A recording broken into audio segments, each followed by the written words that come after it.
नमस्कार। कल हाइपोपिट्यूटरिज्म के बारे में चर्चा की गई थी, उसकी चिकित्सा के बारे में भी चर्चा की गई थी।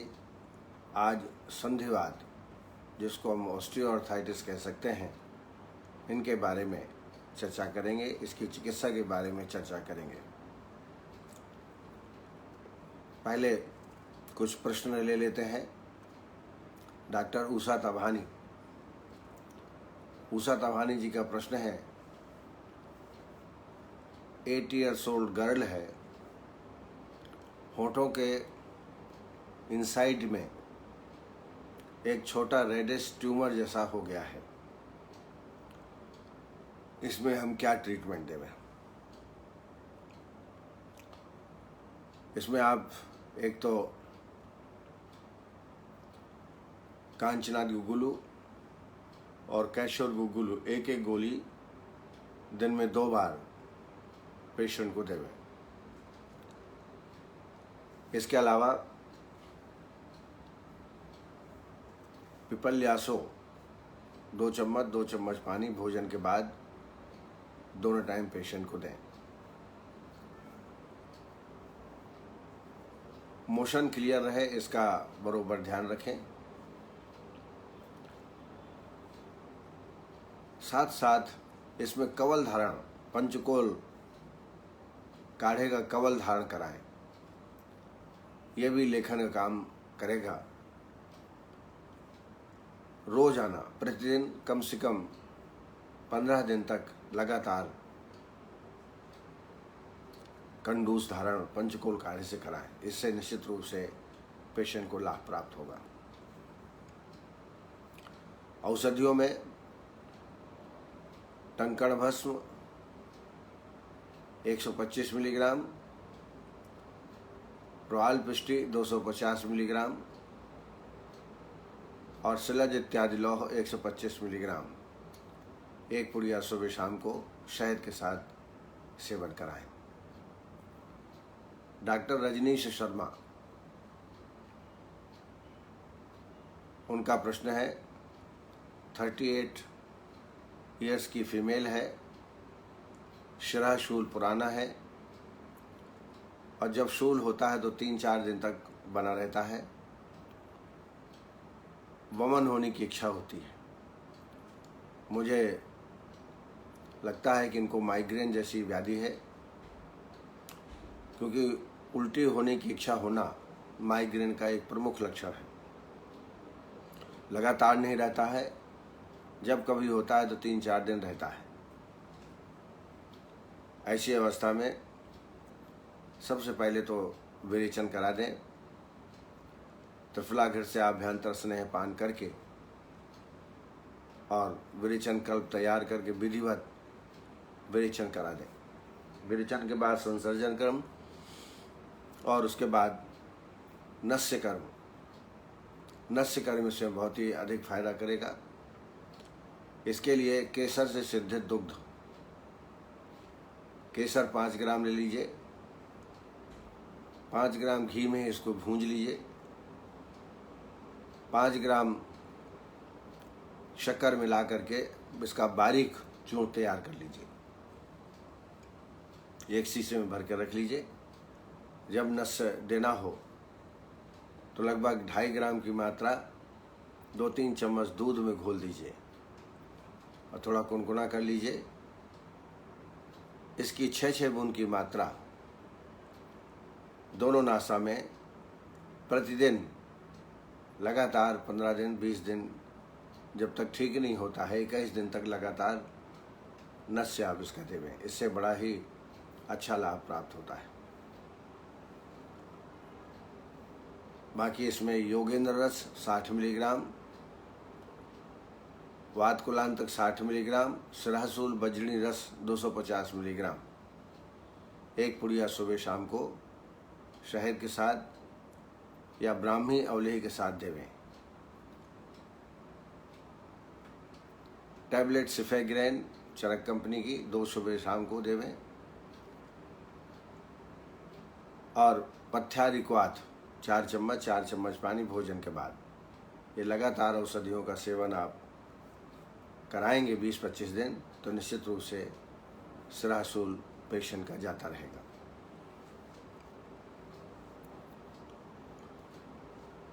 Doctor Deepti पाठरकर,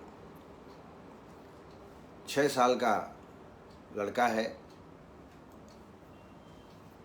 milky tooth decay है, new teeth unable to come, और मीठा खाने की इच्छा बनी रहती है।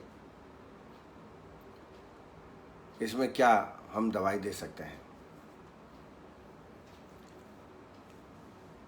इसमें अरविंदा 100 1 चम्मच सुबह शाम को पानी के साथ देवें, उतना ही पानी मिला लें। और बाल चतुर्भद्र रस भी आता है, और बाल चतुर्भद्र सिरप भी आता है।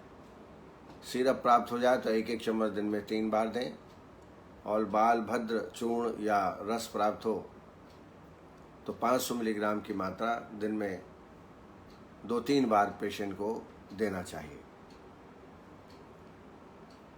इसके अलावा प्रवाल पंचामृत 125 मिलीग्राम, गोदंती भस्म 125 मिलीग्राम,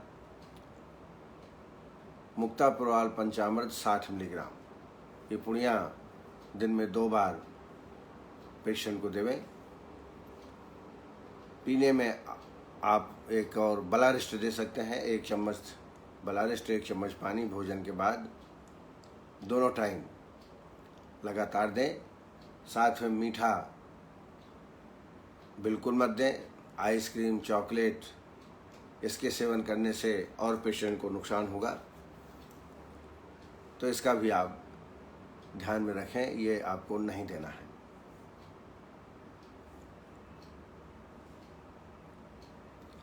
आरोग्यम आयुर्वेद, इनके द्वारा पूछा गया प्रश्न है, महातिक्त घृत देने से ब्लड प्रेशर बढ़ सकता है क्या? तो बिल्कुल नहीं बढ़ेगा, क्योंकि आप आभ्यंतर स्नेहपान निश्चित रूप से वमन या विरेचन के लिए करा रहे होंगे या संशमन के रूप में। इसके पहले पंचकोल काढ़ा 1 हफ्ता दे दें खाली पेट में दोनों टाइम, और फिर पंचतिक्त घृत का आभ्यंतर स्नेहपान कराएंगे तो ब्लड प्रेशर कतई नहीं बढ़ता है। यह हमारी सोच है। कोलेस्ट्रॉल बढ़ेगा और उसके कारण ब्लड प्रेशर बढ़ जाएगा। मैं आपको बताऊं कि जॉइंडिस में, कामला में कितना पित्त बढ़ा रहता है, यकृत इन्वॉल्व होता है, बिलिरुबिन बड़ा होता है। ऐसी अवस्था में वहाँ पर आभ्यंतर स्नेहपान तिक्त औषधियों से सिद्ध करके देने का विधान है, और फिर तीक्ष्ण विरेचन कर्म कराना चाहिए। वैसे ही पंचतिक्त घृत का आभ्यंतर स्नेहपान करने से ब्लड प्रेशर नहीं बढ़ता। ये एक मिथ्या, यह हमारे मानस की उपज है। आप करके देखें, आपको निश्चित रूप से पता चल जाएगा। डॉक्टर रूपाली देशमुख, उन्होंने हाइपर प्रोलैक्टिनीमिया के ट्रीटमेंट के बारे में पूछा है। इसका एक पूरा हम व्याख्यान ले चुके हैं। पेशेंट जो है 16 साल की है, फीमेल है, हैविंग एक्सिस ब्रेस्ट ग्रोथ। चूँकि दोनों ब्रेस्ट में ग्रोथ हो रहा है, अन्य लक्षण भी रोगी में होंगे निश्चित रूप से, तो निश्चित रूप से ये केस हाइपर प्रोलैक्टिनीमिया का हो सकता है। ऐसी अवस्था में वचादी चूर्ण 500 मिलीग्राम और पंचकोल चूर्ण 2.5 ग्राम, इन दोनों को मिला करके सुबह शाम पेशेंट को सेवन कराएं। इसके अलावा 64 प्रहरी पिपली 250 मिलीग्राम, शुद्ध शिलाजीत 250 मिलीग्राम, दिन में 2 बार शहद के साथ पेशेंट को चटाएं। मेदोहर गुग्गुलू 2 गोली दिन में 2 बार पेशेंट को देवे। पीने की दवा में पुनर्नवारिष्ट और अशोकारिष्ट। पुनर्नवारिष्ट 2 चम्मच, अशोकारिष्ट 2 चम्मच, 4 चम्मच पानी भोजन के बाद दोनों टाइम पेशेंट को देवें।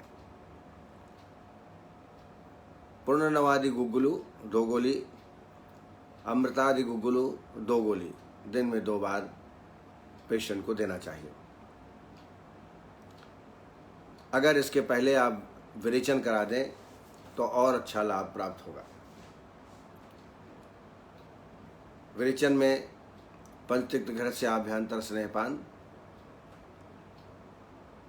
सम्यक स्नेह लक्षण प्राप्त होने तक आभ्यंतर स्नेहपान करें,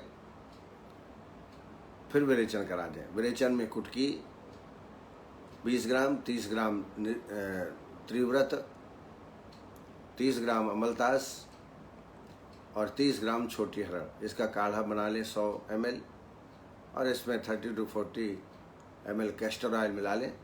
क्रूर कोष्ठी है तो 125 मिलीग्राम इच्छा विधि रस भी इसमें डाल सकते हैं। ये डाल करके विरेचन करा दें। निश्चित है विरेचन करने से शोथ में लाभ प्राप्त होता है। इसके अलावा विरेचन करने के बाद लेखन बस्ती का भी प्रयोग इसमें उचित होगा। लेखन बस्ती में त्रिफला क्वाथ, त्रिफला चूर्ण या त्रिफला यवकोट करना है, करीब 30 ग्राम ले लीजिए। नागर मोथा 30 ग्राम, गिलोय 30 ग्राम, वाय विडंग 30 ग्राम और सुंठी 30 ग्राम। इनको यवकुट करके काढ़ा बना लीजिए। 300 ml, 50 ml गोमूत्र, 50 ml शहद, 10 ग्राम यवक्षार, 5 ग्राम सेंधौ। ये विधिवत बस्ती बना करके पेशेंट में देवें। लगभग 16 बस्ती। जैसा कि आप जानते हैं कर्म बस्ती, काल बस्ती और योग बस्ती, ये 3 प्रकार के कोर्सेस हैं। पेशेंट की उपलब्धता के आधार पर ये बस्तियां देवें। बस्ती देने से निश्चित रूप से शोथ में जो ग्रोथ हो रही है वो निश्चित रूप से कमेगी।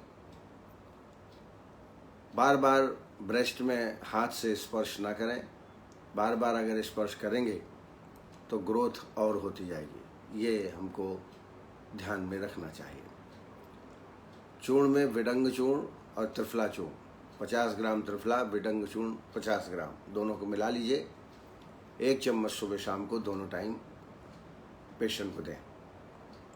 ये पूर्ण ट्रीटमेंट यदि आप 2 महीने तक करते हैं तो निश्चित रूप से आपको हाइपरप्रोलेक्टिनीमिया में निश्चित रूप से लाभ प्राप्त होगा। डॉक्टर दीप्ति पाठरकर, उनका प्रश्न है, उनका एक पेशेंट है, 9 वर्ष की लड़की है। लेफ्ट ब्रेस्ट में इनलार्जमेंट है, राइट ब्रेस्ट नॉर्मल है, no secretion from the nipple. अब इसमें एक ही ब्रेस्ट में इनलार्जमेंट है। अगर हार्मोनल डिफेक्ट होता, जैसा कि ऊपर आप चर्चा कर चुके हैं, हाइपरप्रोलेक्टिनीमिया होता तो दोनों ब्रेस्ट में इनलार्जमेंट होता। तो मुझे लगता है इसमें ब्रेस्ट में अंदर ही अंदर ट्यूमर जैसा कोई विकसित हो रहा है। तो जो ऊपर चिकित्सा मैंने बताई है वही सारी चिकित्सा इसमें भी आपको करना है। इसमें वमन करा दें। त्रिफला घर से आभ्यंतर स्नेहपान करने के पश्चात 1 दिन स्वेदन करें और वमन कर्म करा दें। संसर्जन कर्म करने के पश्चात वमन के 15वें दिन विरेचन करा दें। विरेचन करने के बाद लेखन बस्ती पेशेंट को देवें जो मैंने अभी बताई। कम से कम 16 दिन। इसके अलावा गोक्षरादि गुग्गुलू, मेदो हर गुग्गुलू 2-2 गोली दिन में 2 बार पानी के साथ। त्रिफला चूर्ण, विडंग चूर्ण 50-50 ग्राम दोनों को ले लें और फिर 5 ग्राम की मात्रा दिन में 2 बार गर्म पानी के साथ सेवन कराएं। पूर्णानावारिष्ट और अभ्यारिष्ट 2-2 चम्मच, 4 चम्मच पानी भोजन के बाद दोनों टाइम पेशेंट को सेवन कराएं। और साथ ही इस इनलार्जमेंट का निडल बायोप्सी के द्वारा जांच भी करा लें कि ये कैसा ट्यूमर है, बेनाइन है। बेनाइन ट्यूमर का ट्रीटमेंट निश्चित रूप से 100% किया जा सकता है। तो आज ही मेरे पास इतने ही प्रश्न आए थे। हमारे साथ हमारे प्रिय चिकित्सक जुड़े हुए हैं। उनमें है doctor Asha Tandel, doctor Mahendra Chaturvedi ji, doctor Sunil Ratauri ji, doctor Sukumar Joshi ji, doctor Manoranjan Sahu ji, doctor Rachna Jaiswal ji, doctor Shilpa Mishra जी,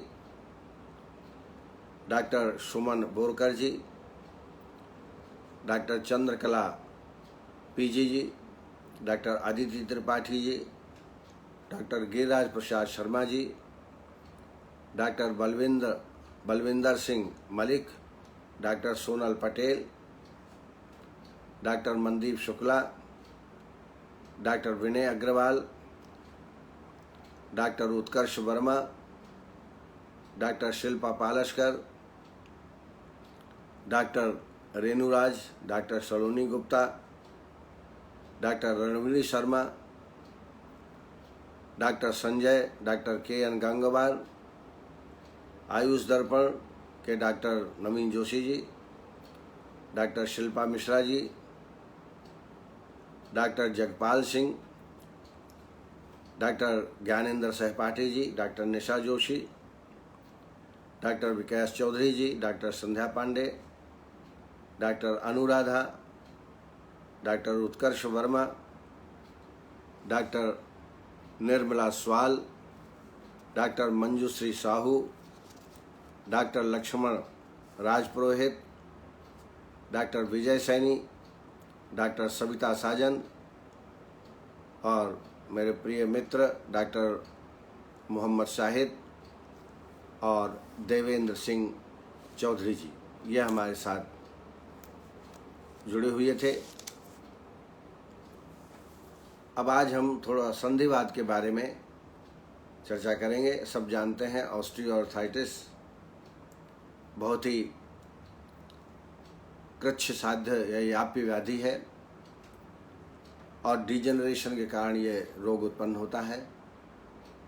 खास तौर से वृद्धावस्था में 50-55 साल के ऊपर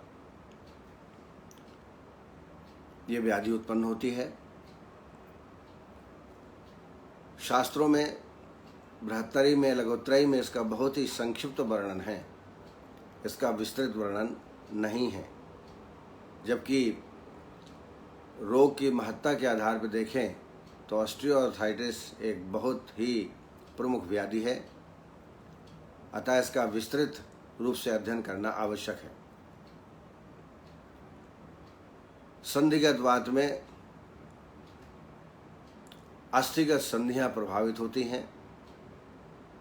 जैसा कि मैंने कहा 50-55 साल के ऊपर के व्यक्तियों में ये व्याधि संधिवात नामक व्याधि अधिक होती है। इस व्याधि में अस्थियों में विकृति हो जाती है और संधिवात में अस्थिवाह स्रोतस एवं मज्जावह स्रोतस की विकृति पाई जाती है। इसमें बड़ी संधियां प्रभावित होती हैं, जिसको हम वेट वियरिंग जॉइंट्स कह सकते हैं, जैसे कि knee joint, ankle joint etcetera. इस रोग में अस्थि संधियों के बीच एक जो कला होती है जिसको हम साइनवल मेम्ब्रेन कहते हैं, इस साइनवल मेम्ब्रेन में एक फ्लूइड होता है जिसका नाम है साइनवल फ्लूइड। ये सामान्यतः संधियों के बीच में उपलब्ध होते हैं। इसके कारण संधियों में घर्षण नहीं होता,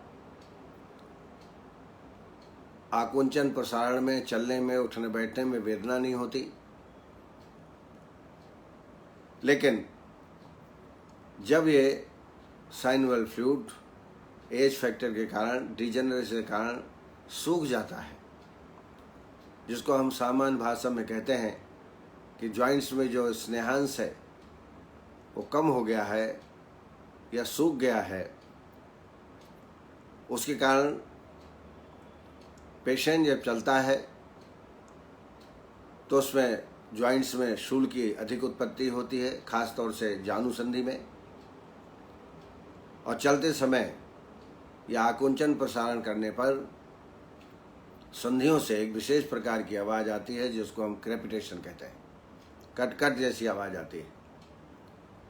आप रोगी का जब परीक्षण करते हैं, जानु को आगे पीछे पेशेंट को करने को बोलें और अपनी हथेली को वहाँ रखें जानु में, तो आपको क्रैप्स की साउंड की अनुभूति होगी। समझ जाइए कि यह संधिवात है।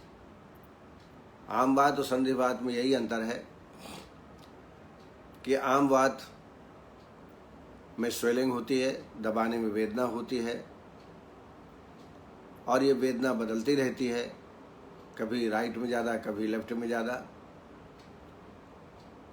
इसके अलावा कूपर संधि, अंगुलियों की संधियों में सभी संधियाँ इससे प्रभावित होती हैं आम वात के अंतर्गत।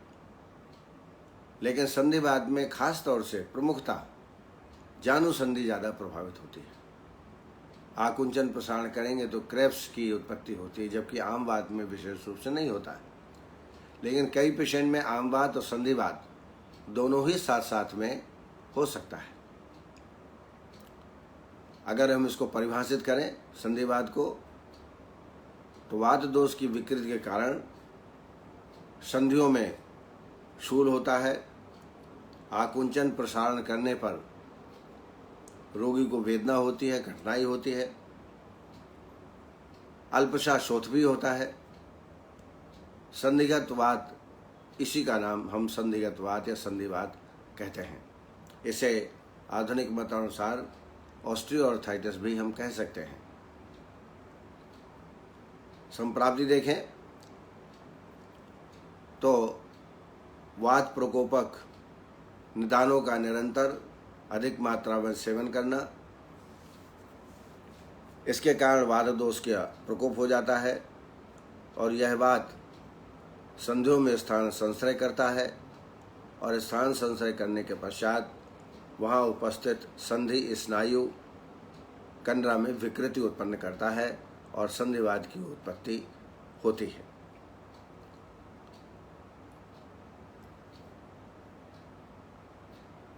वात पूर्ण धृति स्पर्शः शोथा संधिगते अनले प्रसारण आकंचनयोः प्रवृत्तिस्य च वेदना। संप्राप्ति घटक देखें तो दोष है वात, दूष्य रस और रक्त अस्थि, ये दूष्य हैं जो दूषित होते हैं। अधिष्ठान है संधियाँ,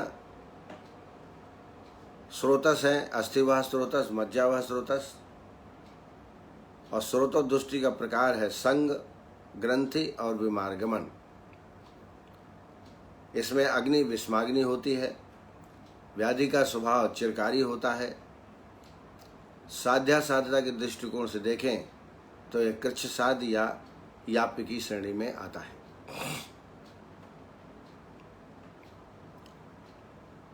लक्षण विशेष रूप से लक्षणों में संधियों में भारीपन, हैवीनेस ऑफ द जॉइंट्स,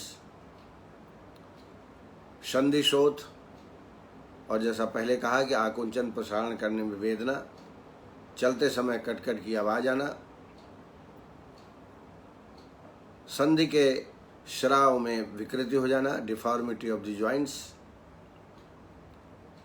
ये प्रमुख लक्षण संधिगत वात या संधिवात में उत्पन्न होते हैं।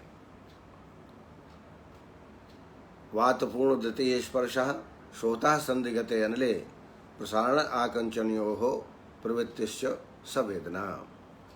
साध्यासाधता की दृष्टि देखें तो यह व्याधिकृत साध्य है, याप्य है। अगर नवीन है तो उसको हम चिकित्सा कर सकते हैं, लेकिन जैसा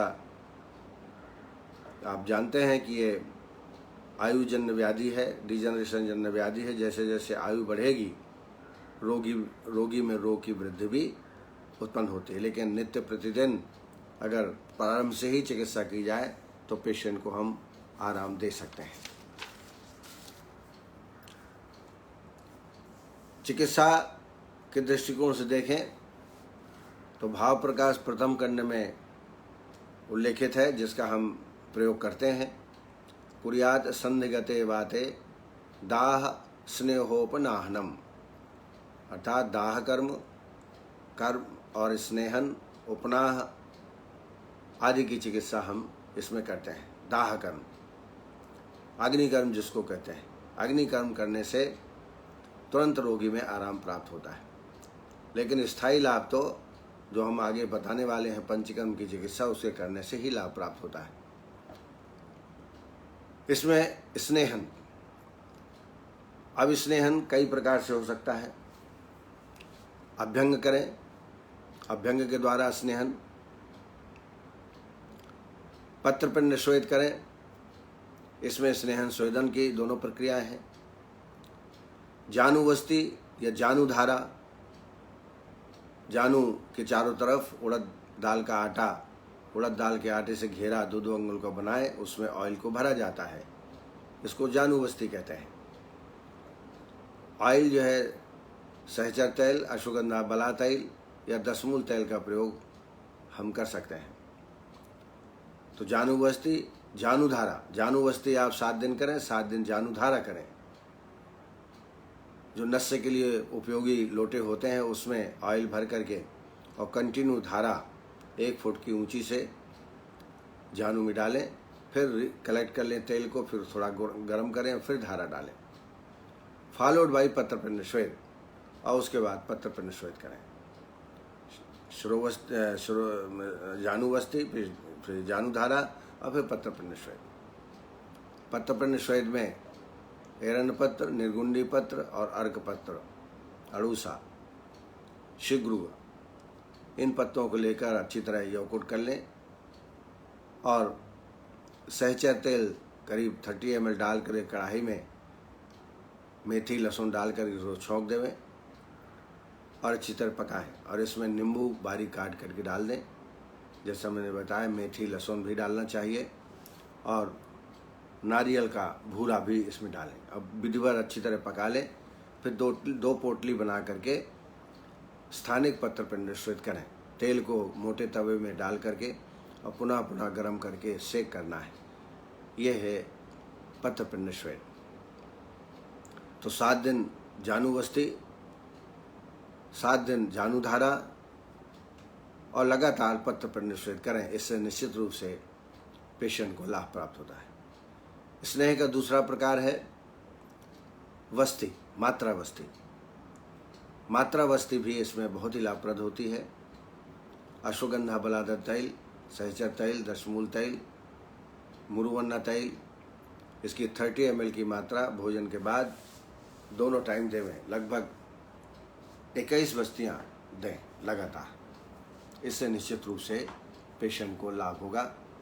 प्रसारणी तैल की अनुवासन वस्ती भी प्रयोग सिद्ध है। प्रसारणी वस्ती अत्यधिक लाभ प्रदान करती है। अगर विबंध हो तो मृदु शोधन कराना चाहिए, मृदु विरेचन कराना चाहिए। अन्यथा आप एरंड मूल आदि वस्ती से भी कोष्ठ शुद्धि करा सकते हैं। एरंड मूल आदि वस्ती लगातार 7 वस्तियां पेशेंट को दें, एरंड मूल आदि वस्ती। इसके अलावा सिद्ध वस्ती भी इसमें लाभ करती है। यवकुल कुलत्थानाम क्वाथा मागधिका मधु ससैंधवा सयष्ट्यावा सिद्ध वस्ती इति स्मृता। युक्त रथवस्ति भी आप इसमें दे सकते हैं। वचा मधुक तैलम चा क्वाथा सरस सैंधवा पिपली फल संयुक्तो वस्ति युक्त रथा स्मृता। विस्तृत विवरण आप मेरी क्लिनिकल पंचकर्म में आप देख सकते हैं। इन वस्तुओं के प्रयोग करने से निश्चित रूप से संधिवात में लाभ प्राप्त होता है। इसके अलावा उपनाह भी बड़ा उपयोगी चिकित्सा है। इसमें वातनाशक द्रव्य जैसे 10 मूल के द्रव्य ले लीजिए, बारीक चूर्ण बना लीजिए। इसमें नारायण तेल 20 ml घृत डाल करके और इसका लेप तैयार करिए। इस उपनाह लेप में यदि दशांग लेप मिला देंगे तो और अच्छा लाभ प्राप्त होता है। दशांग लेप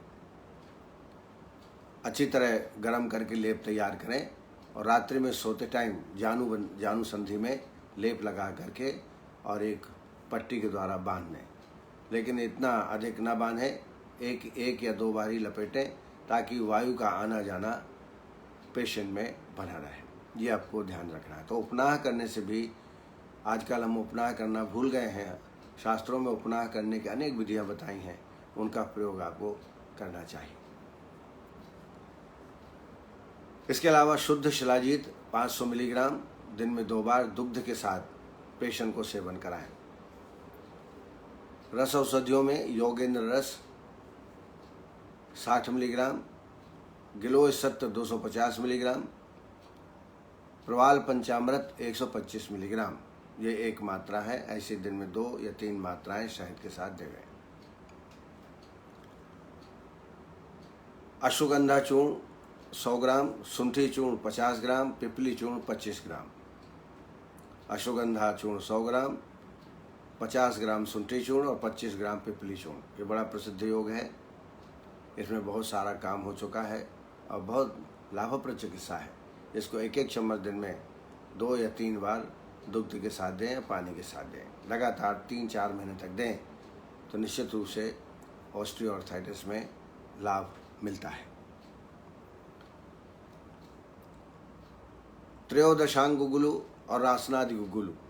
त्रयोदशांग 2 गोली, रासनादि गोली 2 गोली दिन में 2 बार उष्ण जल के साथ सेवन कराएं। लगातार 2 महीना तक जरूर देवें।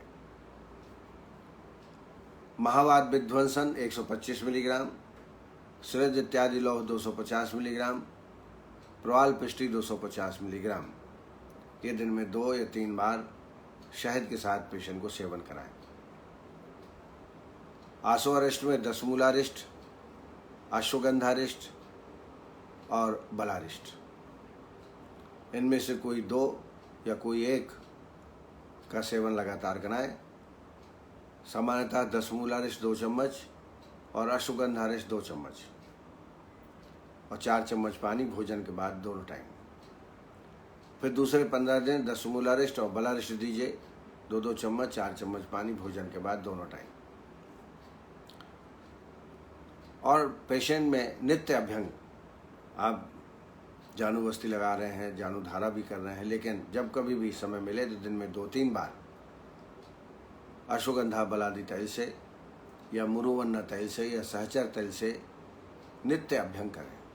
जितना अच्छा अभ्यंग करेंगे, मेरी तो सलाह यह है कि प्रातःकाल धूप में बैठें और वहाँ तैल के माध्यम से अभ्यंग करें अच्छी तरह। बहुत ज़्यादा प्रेशर नहीं लगाना है, सर्कुलर अभ्यंग करना है, हल्के हाथों से करना है और साथ साथ में प्राणायाम और योग में सूर्य नमस्कार और अनेक योग हैं। वज्रासन है, मंडूकासन है, सर्वांगासन है, खड़े होने वाले ताड़ासन है, वृक्षासन है, अर्धकटी चक्रासन है। इन सब का प्रयोग निरंतर करें ताकि जॉइंट्स के मूवमेंट बने रहें। अगर आप चलना फिरना बंद कर देंगे तो निश्चित रूप से और अधिक मात्रा में ऑस्टियोआर्थराइटिस की उत्पत्ति होती है।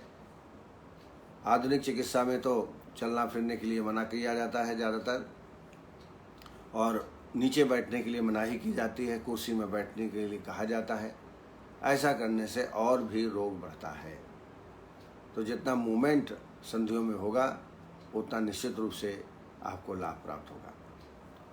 और ये सब नहीं कर सकते हैं तो पैदल चलिए, कम से कम 2-3 किलोमीटर पैदल चलिए। जितना फास्ट गति से चल सकें चलें, नहीं तो धीरे धीरे चलिए। यानी कुल मिलाकर के संधियों में मूवमेंट होना चाहिए। तो दवाइयों के साथ साथ ये जो योगाभ्यास है वो भी आपको करना चाहिए। प्राणायाम भी करना चाहिए। जितने भी उष्ण प्राणायाम हैं, जैसे सूर्यभेदी, कपालभाति, दीर्घ श्वसन, ये सब जो उष्णता को बढ़ाते हैं शरीर में, इनका प्रयोग करना चाहिए।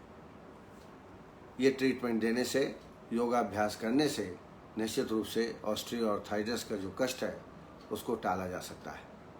क्योर करना तो मुश्किल है, क्योंकि जैसा मैंने बताया ये डिजेनरेशन से होता है, सीनियर सिटीजन्स को ज़्यादा होता है।